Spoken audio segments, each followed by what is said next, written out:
Les propriétaires des garages anarchiques et autres constructions occupant illégalement le domaine communal avaient eu 15 jours pour se conformer, mais hélas, aujourd'hui, l'heure n'est plus à la sensibilisation. Adrien Guémomba passe à l'acte. Certains voulaient encore filouter en cachant les véhicules estampillés à déplacer à l'intérieur de cette concession. Malheureusement, leur supercherie a été démasquée. Je peux vous assurer que cette opération qui se décline en 2 phases va continuer et va durer. C'est un message que je lance à toutes ces populations-là qui doivent dégager les rues, le domaine communal. Donc la première phase, c'est quoi? C'est enlever les épaves, enlever les encombrants.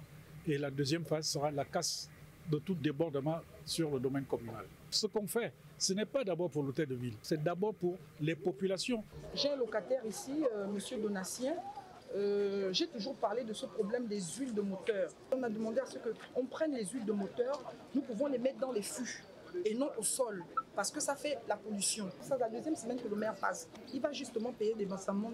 Pire encore, quelques-uns parmi eux emploient des mineurs qu'ils payent en monnaie de singe. Une autre forme d'exploitation d'enfants. En voyant les autorités, ces bambins ont versé en sanglots. En bon père, le délégué spécial les rassure de la prise en compte de leur situation. Nous avons procédé avec l'aide de la police à l'arrestation des responsables des garages. Là-dedans, il y a des enfants qui sont employés. Un enfant de 13 ans qui est de passage en 5e année est employé dans un garage. La mairie prendra attache avec les services sociaux et les parents de ces derniers pour voir ce qu'il y a lieu de faire.